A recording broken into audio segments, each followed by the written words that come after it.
પ્રકરણ 5 પ્રાકૃતિક પ્રકોપો. ભૂકંપ. સારાંશ. માનવ જીવન ક્રમાનુસાર ચાલતું હોય ત્યારે અચાનક કોઈ દુર્ઘટના બને તો માનવ જીવન ખોરવાઈ જાય છે કે મુશ્કેલીમાં મુકાઈ જાય છે. જ્યારે આવી દુર્ઘટના બને ત્યારે આપણે તેને આપત્તિ તરીકે ઓળખીએ છીએ.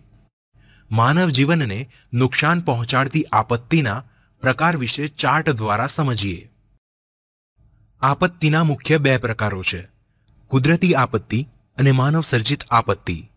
કુદરતી આપત્તિના બે પ્રકારો છે. એક, જેની આગાહી કરી શકાય તેવી આપત્તિ, જેમાં પૂર, વાવાઝોડું, દુષ્કાળ અને સુનામીનો સમાવેશ થાય છે. જ્યારે બીજી, જેની આગાહી શક્ય ન હોય તેવી કુદરતી આપત્તિ, જેમાં ભૂકંપ, જ્વાળામુખી અને જંગલની આગનો સમાવેશ થાય છે. બીજી આપત્તિનો પ્રકાર માનવ સર્જિત આપત્તિ, જેમાં આગ, ઔદ્યોગિક અકસ્માત, હુલ્લડ કે યુદ્ધ કે બોમ્બ વિસ્ફોટનો સમાવેશ થાય છે. સૈદ્ધાંતિક સમજ.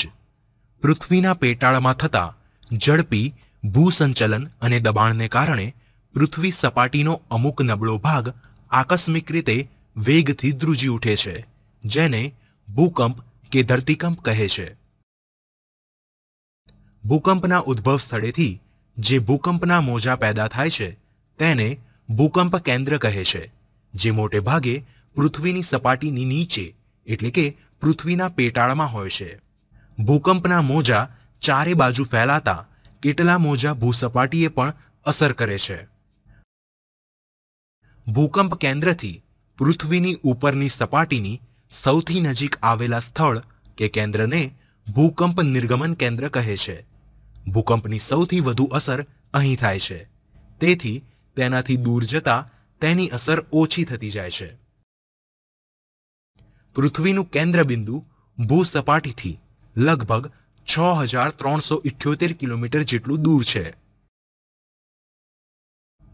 કોઈપણ પ્રદેશમાં થતા ભૂકંપની અસર ભૂકંપના વેગ પર આધારિત હોવાથી તેનું ઉદ્ગમ સ્થાન અને તીવ્રતા જાણવા ભૂકંપ આલેખકનો ઉપયોગ થાય છે.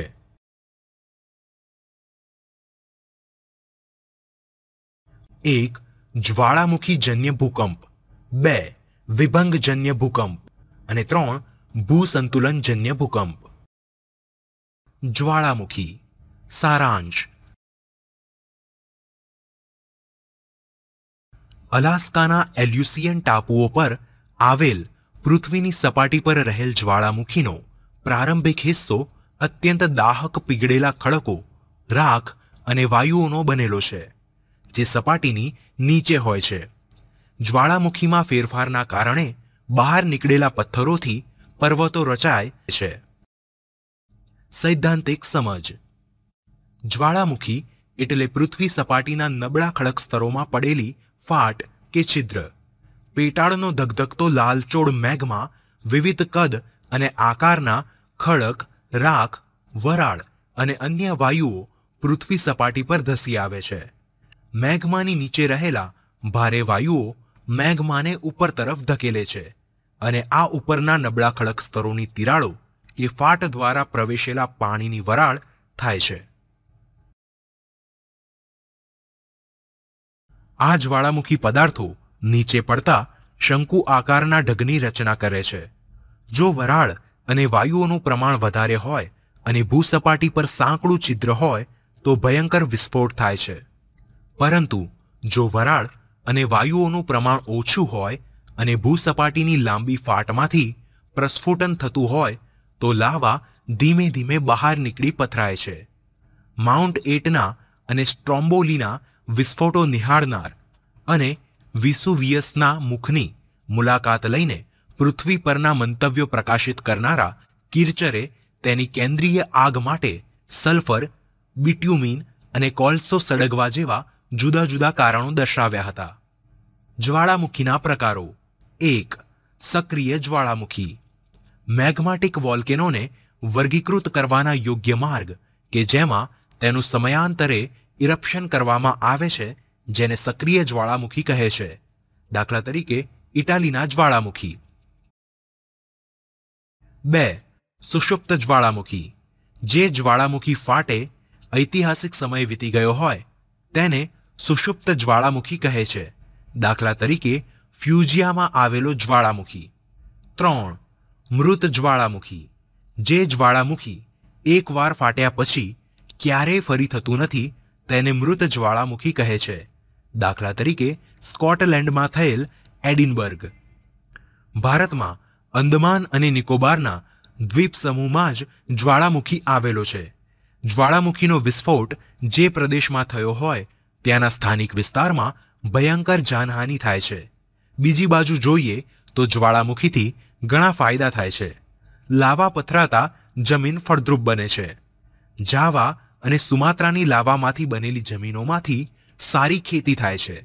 તેમજ જ્વાળામુખીના ઢોળાવો પરની પોટાશયુક્ત માટીમાં ખેતી દ્વારા પુષ્કળ પાક થાય છે. આવા વિસ્તારના ગરમ પાણીના ઝરામાં જંતુનાશક દ્રવ્યો હોવાથી ચામડીના રોગમાં અસરકારક નીવડે છે. જ્વાળામુખીના કારણે પારો, એન્ટીમની, સીસુ, જસત, ટંગસ્ટન, કલાઈ વગેરે ધાતુમય ખનિજો મળે છે. ઉપરાંત જ્વાળામુખી નળીમાં લાવારસ ઠરતા અને કાર્બન ઉપર દબાણ આવતા સમય જતા તેમાંથી હીરા બને છે. જ્વાળામુખીમાંથી ફેંકાતા વિખંડિત ખડક પદાર્થોમાંના નાના પથ્થરો લાપીલી તરીકે ઓળખાય છે. તેને મનગમતો ઘાટ આપવાથી તે ખૂબ ઉપયોગી પુરવાર થાય છે. જ્વાળામુખી થવાના કારણો: 1. પૃથ્વીના પેટાળનું તાપમાન. 2. પ્રવાહી મેઘમાની ઉત્પત્તિ. 3. વાયુ અને વરાળનો ઉદ્ભવ. અને 4. મેઘમા એટલે કે લાવારસનું ભૂસપાટી તરફનું ઉદ્વહન. સુનામી. સારાંશ. સુનામી જાપાનીઝ ભાષાનો શબ્દ છે. ત્સુ એટલે બંદર અને નામી એટલે મોજા. સમુદ્રના તળિયે ભૂકંપ થવાથી સમુદ્રની સપાટી પર ખૂબ શક્તિશાળી વિનાશક મોજા ઉત્પન્ન થાય છે, જેને ત્સુનામી કહે છે. તે ઊંચા અને અસાધારણ લંબાઈના હોય છે. સૈદ્ધાંતિક સમજ: ત્સુનામી મોજાની લંબાઈ આશરે 700 થી 1600 કિલોમીટર જેટલી હોય છે અને તે ખૂબ જ ઝડપી અને લાંબુ અંતર કાપનાર હોય છે. તેથી પાણી ઝડપથી કાંઠા પર ઊંચે સુધી ચડી જાય છે અને મોટી હોનારત સર્જે છે. જે 11 માર્ચ 2011માં જાપાનમાં જોવા મળ્યું હતું. વંટોળ અને ઝંઝાવાતથી મોટા અને શક્તિશાળી મોજા ઉત્પન્ન થાય છે, જેનો આકાર તોફાન શમી ગયા બાદ બદલાતા ઊંચા અને લાંબી તરંગ લંબાઈના મોજામાં પરિવર્તિત થાય છે. આ મોજા સમુદ્ર કિનારે ઉછાળા રૂપે અને ઉદ્ભવ સ્થાનથી દૂર હજારો કિલોમીટર સુધી ફેલાય છે, જેના કારણે કિનારાના વિસ્તારને ભારે નુકસાન થાય છે. આથી તેને પ્રલયકારી મોજા પણ કહે છે. ઘણી વખત સમુદ્ર કિનારે ઊંચી જગ્યા પરથી મોટો ખડક કે હિમશિલા અચાનક સમુદ્રમાં પડવાથી પણ પ્રલયકારી મોજા ઉત્પન્ન થાય છે. પૂર. સારાંશ. પૂર શબ્દ જૂના અંગ્રેજી ફ્લોડ પરથી આવ્યો છે, જે જર્મનિક ભાષા જેવો લાગે છે. ધી ફ્લડ શબ્દ સનાતન પાણીના કદ વધારાનો ઉલ્લેખ કરે છે, જેનું વર્ણન જીનેસિસમાં બાઇબલમાં કરવામાં આવ્યું છે. સૈદ્ધાંતિક સમજ: જ્યારે નદીની ક્ષમતા ઊંચી હોય અને તેની ઉપરથી પાણી વહેવા માંડે ત્યારે તે માર્ગથી અન્ય દિશામાં અને વાંકી ચૂકી વહે છે, જેના કારણે તે કિનારાના રહેણાંકો અને વ્યવસાયોને નુકસાન પહોંચાડે છે. ત્યારે નદીઓમાં પૂર આવ્યું તેમ કહેવાય છે. બીજા શબ્દોમાં કહીએ તો નદીમાં એકાએક આવતા ધસમસતા પાણીના પ્રવાહને પૂર કહે છે. પૂર આવવાના કારણો: 1. ચોમાસામાં જો નદીના ઉપરવાસમાં ધોધમાર વરસાદ પડે તો પૂર આવે. 2. કોઈ નદી પરનો બંધ તૂટે ત્યારે નદી કિનારા તેમજ નીચાણવાળા વિસ્તારમાં પૂર આવે છે. પૂરના મુખ્ય પ્રકારો: 1. નદીના પૂરો. ધીમા પ્રકારો: ભારે પવનને કારણે ભારે વરસાદ પડતા ઉદ્ભવતા પૂર. ઝડપી પ્રકારો: ગરમીને કારણે બરફ ઓગળવાથી પરિણમતા પૂર. 2. ખાડી પૂર. તોફાની પવનને કારણે દરિયાઈ મોજાના મિશ્રણથી ઉદ્ભવતું પૂર. 3. દરિયાઈ પૂર. ભારે દરિયાઈ તોફાન અથવા અન્ય પરિબળોને લીધે થતા પૂર. 4. વિનાશકારી પૂર. ડેમ તૂટવાથી કે અન્ય નુકસાનકારક પરિબળને કારણે. 5. કાદવવાળું પૂર. કાદવવાળું પૂર પાકની જમીન ધોવાણમાંથી ઉત્પન્ન થાય. પૂરના ફાયદાઓ. પૂર માનવીની રોજિંદી અને આર્થિક પ્રવૃત્તિઓ પર અસર કરે છે. તેમ છતાં તે ઘણા ફાયદા કરાવે છે, જેમ કે જમીનને ફળદ્રુપ બનાવે છે. જમીનમાં ખામી હોય તો તેના પોષક તત્વો પૂરા પાડે છે.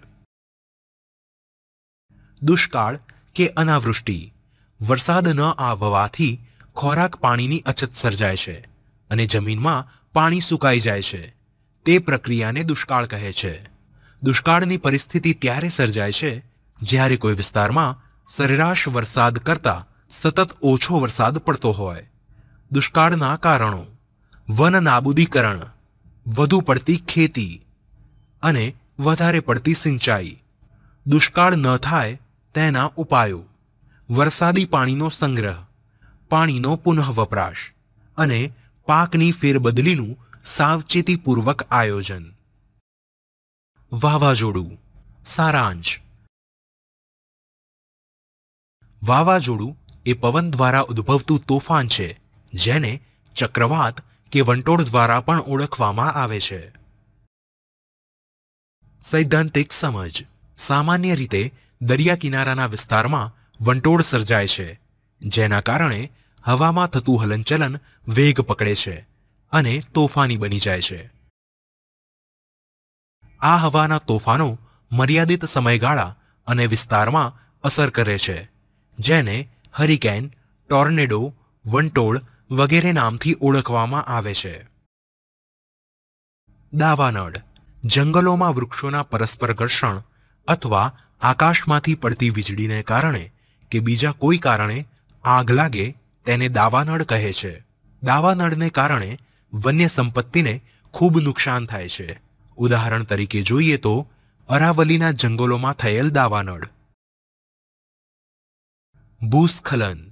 કેટલીકવાર જમીન કે ભૂમિ પ્રદેશનો ઉપરનો ભાગ નીચે તરફ ખસી જવાની ક્રિયાને ભૂસ્ખલન કહે છે. ભૂસ્ખલનને લેન્ડસ્લીપ તરીકે પણ ઓળખવામાં આવે છે, જેમાં પથ્થર પડવા, છીછરા કચરાનો પ્રવાહ, જમીનનું હલનચલન વગેરે જેવી વિશાળ શ્રેણીનો સમાવેશ થાય છે. આ એક ભૌગોલિક ઘટના હોવાથી અતટીય દરિયાઈ અને તટવર્તી પર્યાવરણોમાં થાય છે. પૃથ્વીનું ગુરુત્વાકર્ષણ ભૂસ્ખલન માટેનું પ્રાથમિક ચાલક બળ છે. કારણો. હિમનદીઓનું ઓગળવું. ધરતીકંપને કારણે ઢાળ અસ્થિર બનવાથી અને જ્વાળામુખી ફાટવાથી.